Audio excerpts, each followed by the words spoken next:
In this video, we'll discuss top 10 CRMs for startups in 2025.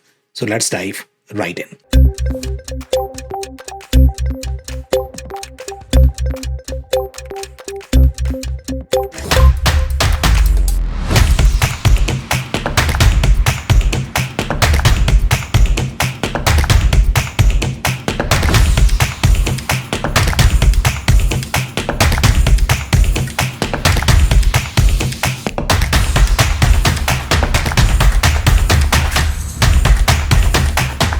Hello everyone, my name is Sam Gupta. I am principal at Elevate IQ.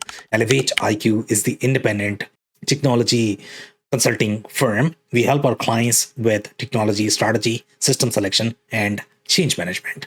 On that note, let's go back to today's topic, which is the top 10 CRMs for startups in 2025. Before we look at the list, let's align our understanding how we define startups, and we are also going to review the criteria that we have used to compile this list. So, startup segment, from our perspective, any company that are going to be, let's say, fewer than 20 employees or $10 million in revenue, anything before that, we generally consider that as more of the startup segment. This segment has very specific characteristic overall in terms of their appetite and the requirements and the structure that they have from the company perspective. For the most part, these companies are going to be very founder-led. They are not going to have as much integration requirement or the cross-functional alignment even within the sales and marketing departments. So they can utilize a lot more SaaS apps. They just don't have as much cross-functional alignment requirements because they are very small, and not many subject matter experts are leading these specific business units or specific departments, so they can manage with this kind of architecture. Overall, their needs from the lead tracking perspective, account management perspective, are going to be fairly limited. Sometimes they use multiple CRMs for different business units for different use cases, and they don't need to consolidate these CRMs right away until they reach to a certain point in terms of their revenue or with respect to their employee size. So this is how we define the startup segment. Now, the criteria that we have used to compile this list is product share, acquisition strategy that needs to be focused on the startup segment of CRM product. If this company is focused on that, then generally they rank higher on this particular list. Any sort of product roadmap, community, ecosystem, win rate, technology strategy, as well as investors. So now let's look at the list.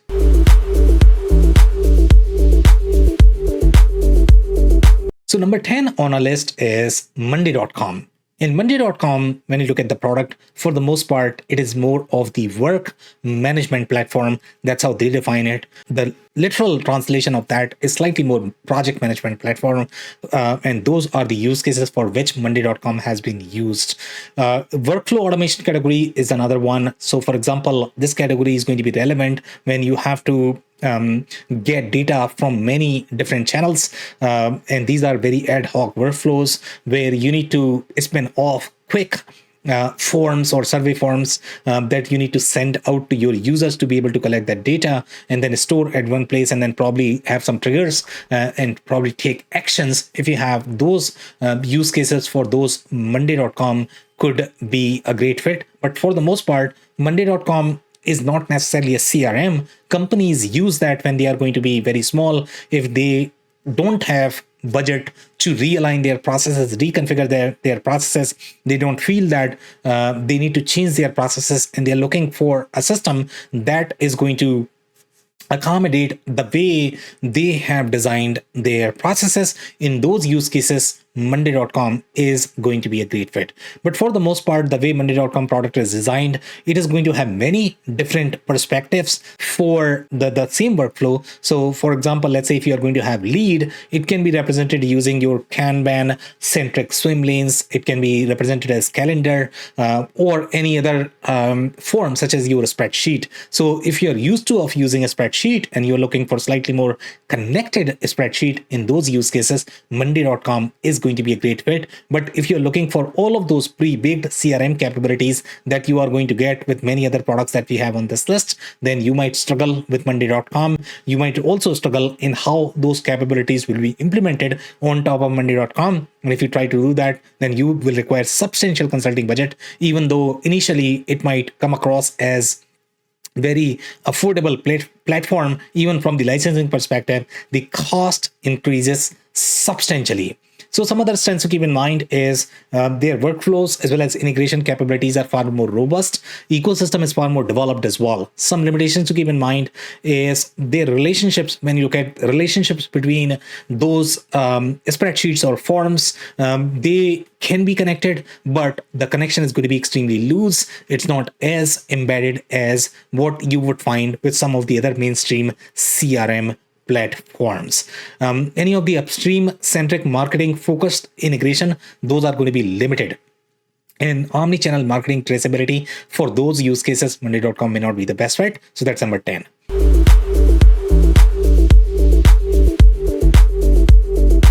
Number 9 on our list is Agile CRM. And again, Agile CRM is not as well adopted as some of the other mainstream CRM. It's designed for those smaller companies, startups. You are going to get probably far superior support from the vendor perspective, just because the vendor is not as big for the most part. And if you're looking for just for the contact management, emails, etc., for those use cases, Agile CRM could be a great fit. Some other strengths to keep in mind: it's very intuitive, comprehensive capabilities for startups in one solution. Some limitations to keep in mind is advanced features such as email templates, not as robust. And again, when you look at these email templates, initially when you are going to look at the demo of the system, you might not feel how big of a challenge this could be. But sometimes companies really struggle with these things, and you need to pay close attention to how difficult it is going to get to update those email templates. And that's why sometimes it's far better to go with mainstream platforms, because they are going to invest a lot more with their R&D. They are always updating their platforms. So in those use cases, Agile CRM may struggle a little bit. Overall ecosystem integration, for example, let's say you talk about any of the data platforms such as your Zoom Info. If they were to integrate their platform with a CRM system, then they would choose something like HubSpot, Salesforce, and then Agile CRM may not be as integrated. So if your data-driven workflows are going to be a priority for you, these systems may not be integrated with that, and their documentation is not as great as well. So that's going to be a limitation, and that's number 9.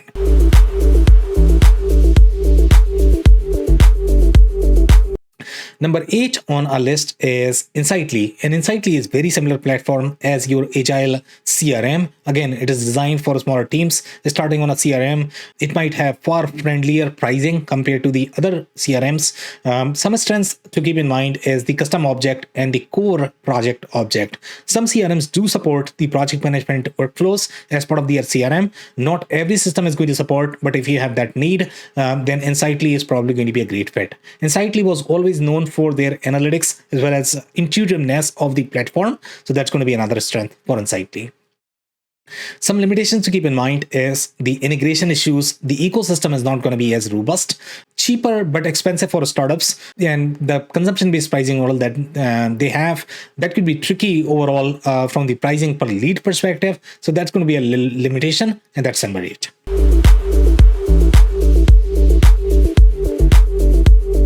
Number 7 on our list is Salesforce Essentials. And Salesforce is very well used overall. When you look at the platform, Salesforce does have a dedicated solution for startups. Their enterprise grade solution is going to have much deeper capabilities from the Salesforce perspective. Overall, they mimic the look and feel as well as the UI across their platforms. But when you look at the alignment of the product, this product is very different. So for example, let's say if you look at the migration path from your Salesforce Essentials to their enterprise offering, that's going to be like migrating from completely different vendors, because Salesforce Essentials is a completely different product. It has very different support model. It's not the same product as Salesforce. Again, even though look and feel is going to be the same.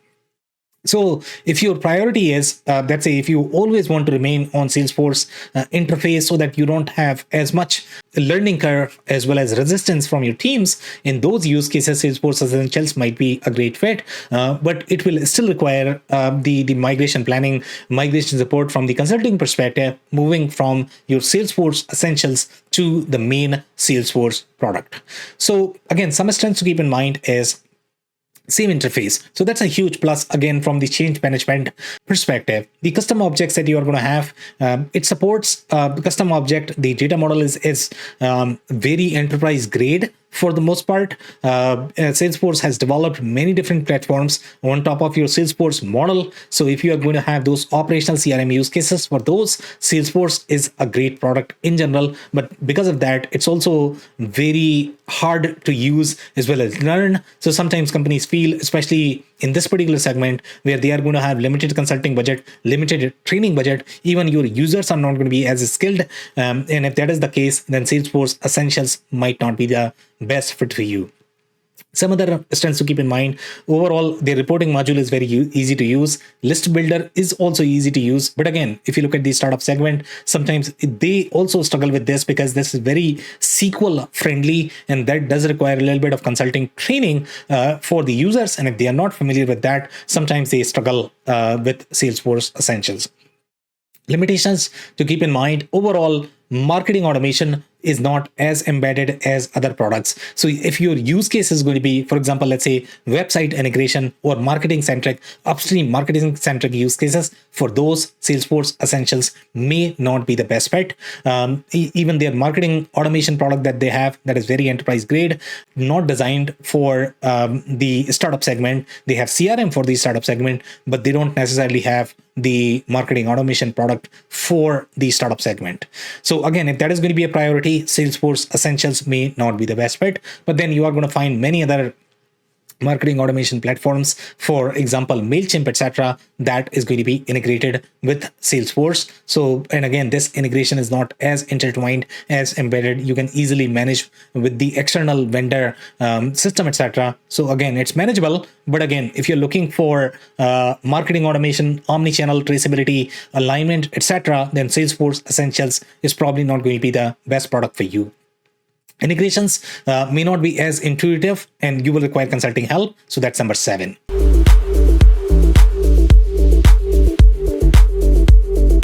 Number 6 on our list is HubSpot CRM. And HubSpot CRM is ideal for startups that care for upstream marketing workflows and omni-channel traceability from the upstream marketing perspective.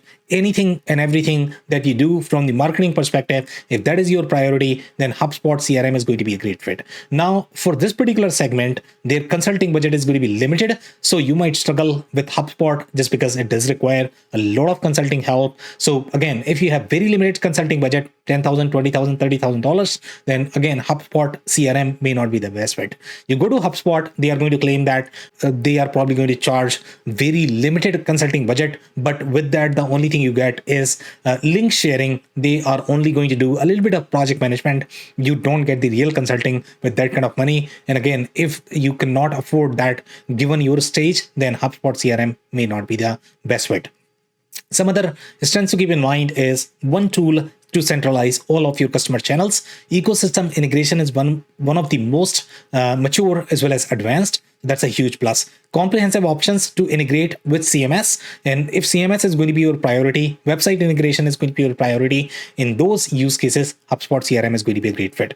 Some limitations to keep in mind: data model is not friendly for the complex operational use cases. So if you have CRM operational use cases in industries such as the not-for-profit, public sector, these industries have very complex CRM workflows. If that is your priority, HubSpot CRM is probably not going to be a great fit for you. Limited customizability. And again, customizability more from the operational layer perspective. Data model is designed to be very limited to support marketing automation centric workflows. For marketing automation, you don't necessarily require all of those parent-child hierarchies as well as the operational layers that you are going to find in systems such as your Salesforce, Zoho, etc. Those are operationally far stronger product to be able to support operational CRM workflows, and those operational CRM workflows are going to be slightly more sales centric than your marketing centric. So if marketing is your priority, if marketing is your bread and butter, then HubSpot CRM is a great fit for you. But again, for the startup segment, you would require consulting budget, etc. So that's number 6.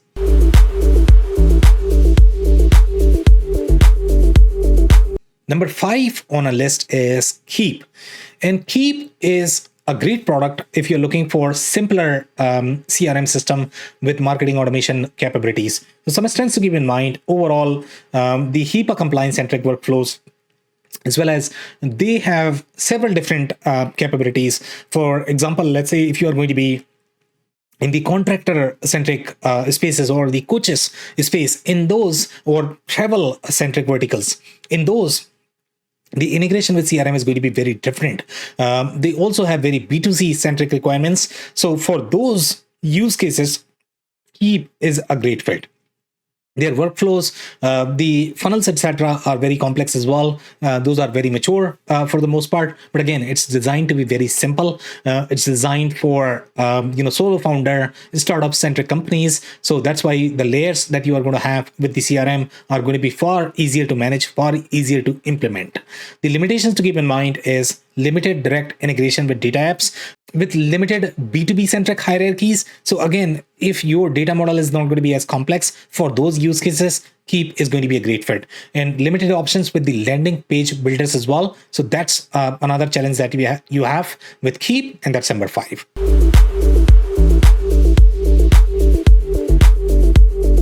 Number 4 on our list is Fresh Sales. And Fresh Sales would be slightly more sales-centric CRM as opposed to marketing-centric CRM. And the comparable here is going to be Salesforce, Zoho, etc. Fresh Sales is also very tightly aligned with their ITSM-centric offering. So if ITSM is going to be a requirement for you, for example, let's say if you have very ticket-centric workflows, for example, let's say if you're a data center-centric company where your IT workflows are going to be very deep as well, if that is your requirement, because in these use cases, your customer service as well as ITSM, that needs to be tightly integrated with your CRM workflows. In those use cases, Fresh Sales is going to be a great fit. Some other strengths to keep in mind: omni-channel campaign management, email, phone, WhatsApp, as well as if that is your requirement, then for Fresh Sales is going to be a great fit. It's very intuitive. Technology is great. It's going to feel very similar as Zendesk or Zendesk Sell, just because they are competitors and they have very similar capabilities. Zendesk also does very well in the customer service space. Their integration ecosystem is going to be tightly aligned with the ITSM customer service centric vendors as well as offerings. So in those use cases, Fresh Sales is a great fit. Some limitations to keep in mind: limited permission layers. Even though it is a very strong product for the mid-market, the permission layers might not be as strong as some of the enterprise offerings. For example, let's say if you compare this Salesforce, etc. Limited workflow capabilities such as your edits, limited advanced capabilities such as fonts, in email templates. So again, those marketing automation centric use cases might not be as well developed as your sales centric use cases. So that's number 4.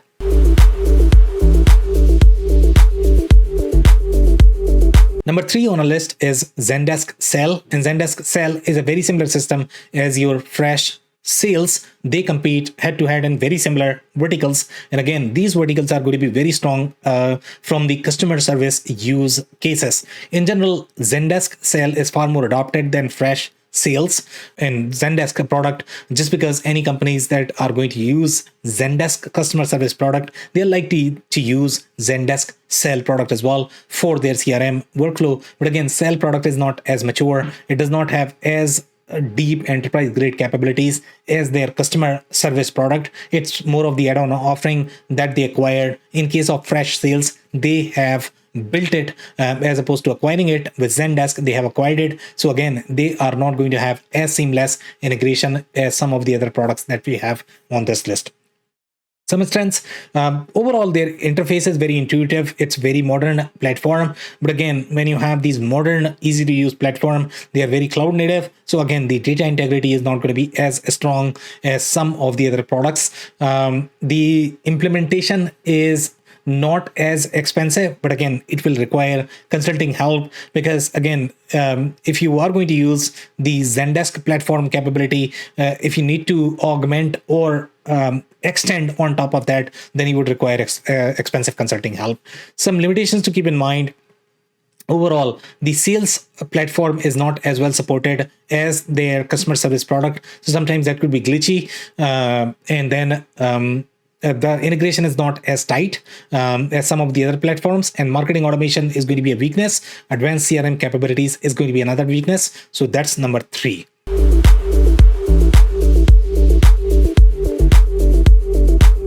Number 2 on our list is Pipedrive CRM. And Pipedrive CRM is far more mainstream CRM product compared to your Freshsales, Zendesk, Sell, etc. Pipedrive CRM, the comparable here is probably going to be Zoho, Salesforce to some extent, but for the most part, Pipedrive CRM does really well in the smaller segment, mid-size segment. It's going to have much leaner capabilities compared to HubSpot, even though the product and data model is very comparable to HubSpot as well. So overall, from the Pipedrive CRM perspective, their strengths are going to be some of the, for example, let's say if you look at their document-centric capabilities or CPQ-centric capabilities. So that is as part of their core. They were probably the first company to acquire data-centric vendor. So any of the data-driven workflows, they are far more ahead. Even HubSpot ended up acquiring after 3-4 years. So right now they might be working on those capabilities, but Pipedrive already has all of that. Pipedrive has also announced capabilities such as, for example, let's say if you look at some of the agentic capabilities, or if you look at their reporting workflows. So they are trying to come up with some of the agentic capabilities for their reporting workflows where you would not require as much consulting help. And that's where majority of the companies, they spent a lot of time and money with those reporting capabilities. So now with Pipedrive CRM, you are going to have that built as part of your agentic workflows. Sometimes marketers can use that as well. But again, depending upon how many different workflows are supported, so that's where you need to do a lot more research. You probably need to work with somebody who can interpret this for you, what kind of capabilities are going to be supported with the agentic workflows and how developed they are as of today. Some other limitations to keep in mind is their data structure is going to be weaker compared to the other platforms. For example, Salesforce, Zoho, they are going to have much deeper capabilities. Data import, export functionality, sometimes that is trickier. The customizability is going to be limited as well. So that's number 2.